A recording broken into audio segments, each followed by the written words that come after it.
एक छोटे से गांव में, जहां समय धीरे धीरे चलता था और जीवन की सरलता में सुंदरता निहित थी, रहता था एक युवा लड़का जिसका नाम अरमान था। अरमान एक दयालु और सहृदय लड़का था, जिसका दिल दूसरों की मदद करने की इच्छा से भरा हुआ था।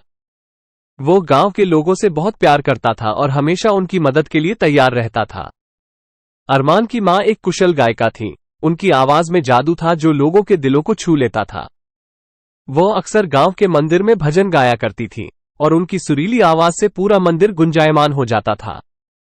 अरमान को अपनी मां की आवाज बहुत पसंद थी और वो हमेशा उनकी गायकी सुनने के लिए उत्सुक रहता था।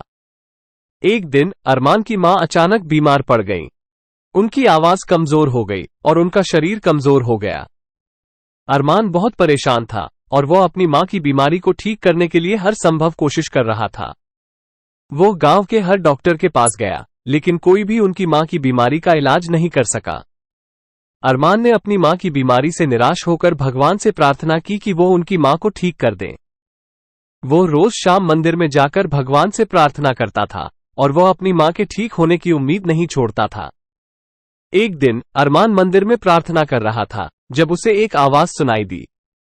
आवाज ने उससे कहा कि वो उस गांव के किनारे पर जाकर एक सफेद फूल ढूंढे।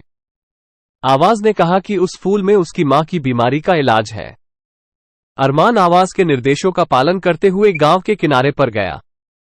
वो वहां एक सफेद फूल ढूंढने में लगा रहा, लेकिन उसे कहीं भी नहीं मिला। वो बहुत निराश हो गया और वह रोने लगा। अचानक अरमान ने एक सुंदर सफेद फूल देखा। वो फूल एक बड़े पेड़ की सबसे ऊंची शाखा पर उगा हुआ था। अरमान फूल को पाकर बहुत खुश हुआ और वो तुरंत अपनी मां के पास गया। अरमान ने अपनी मां को फूल दिया और उसने उस फूल का रस पिया। कुछ ही देर में अरमान की मां की हालत सुधरने लगी। उनकी आवाज वापस आ गई और उनका शरीर मजबूत हो गया। अरमान बहुत खुश था कि उसकी मां ठीक हो गई है। वो भगवान को धन्यवाद देने के लिए मंदिर गया और उसने अपनी मां के साथ मिलकर गांव के लोगों के लिए भजन गाया। गांव के लोग बहुत खुश थे कि अरमान की मां ठीक हो गई है। उन्होंने अरमान का बहुत धन्यवाद किया और उन्होंने उसे गांव का नायक कहा। अरमान ने अपनी मां के ठीक होने के बाद भी लोगों की मदद करना जारी रखा। वो हमेशा दूसरों की मदद करने के लिए तैयार रहता था और वो गांव में हर किसी के लिए एक प्यारा और सम्मानित व्यक्ति बन गया। अरमान की कहानी एक ऐसी कहानी है जो हमें सिखाती है कि हमें कभी भी हार नहीं माननी चाहिए। अगर हम अपने सपनों पर विश्वास करें और उनका पीछा करें तो हम कुछ भी हासिल कर सकते हैं। अरमान की कहानी हमें ये भी सिखाती है कि हमें दूसरों की मदद करने के लिए हमेशा तैयार रहना चाहिए।